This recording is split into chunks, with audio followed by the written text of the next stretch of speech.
Hello and welcome, my fellow Realms fans. This is Poohead189 here today, and we're going to be talking about the Spellplague, most notably its origins. Before we start, I'd just like to let you know I have a new Patreon page you can check out, a Twitter you can follow, and a Twitch channel where I'm going to play Greedfall. Okie dokie, now that's out of the way, let's delve into the lore.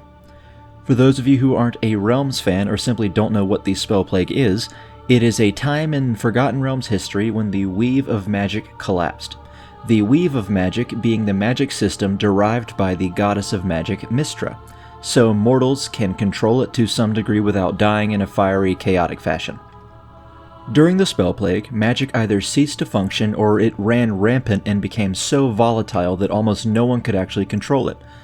Wizards and sorcerers went mad or combusted into flames, and a vast blue firestorm laid waste to parts of Faerun, while various countries were transported to Abir, and various countries of Abir appeared on Toril, which is the world where the continent of Faerun is.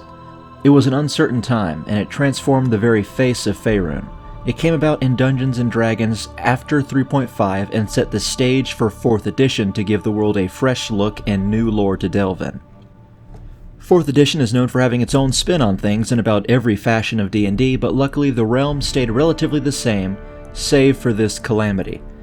But how did the Spellplague come about? To know that, we need to go back in time to the time of Troubles, when the Overgod Ao cast all of the gods into the mortal realm, the Overgod being the king of gods, or their overseer. All of the gods were cast onto Faerun, save Helm, the Watcher, whom he deemed trustworthy above all to guard the celestial stairway so no god may ascend to the heavens until their banishment was up.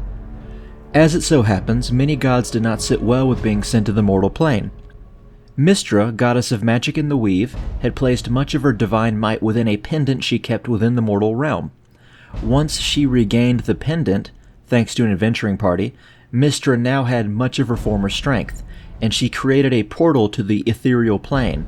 She, and the same small group of adventurers, loyal to her, entered so that she might ascend the celestial stairway.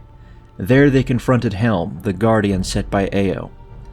Mystra argued with Helm, saying she had nothing to do with the theft of the Tablets of Fate, and to let her pass so that she might speak to Lord Ao and regain her rightful place as Keeper of the Weave.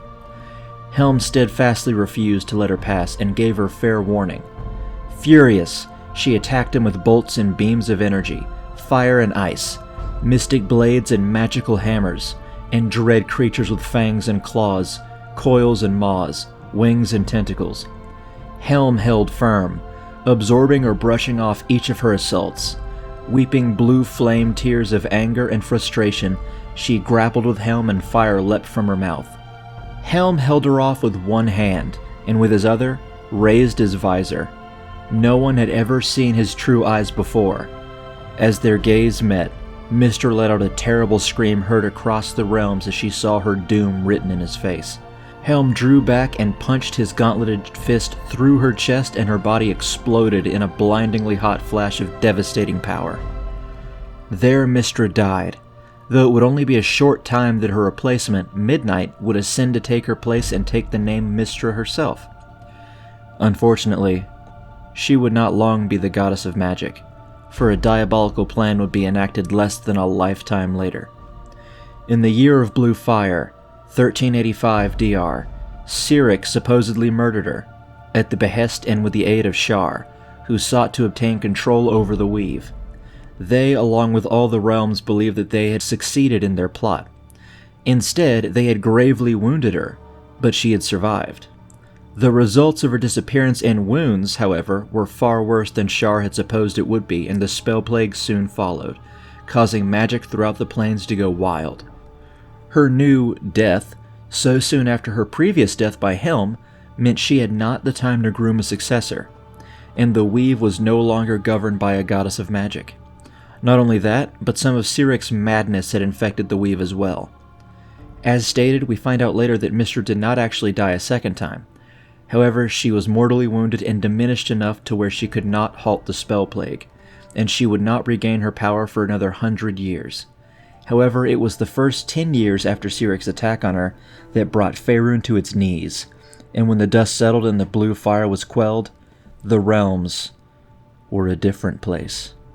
Thank you so much, everyone, for listening. I hope this was informative for you. Like I said earlier, if you'd like to follow me on Twitter or support me on my new Patreon, there will be links in the description below. My next video will be on Warhammer. Thanks, everyone.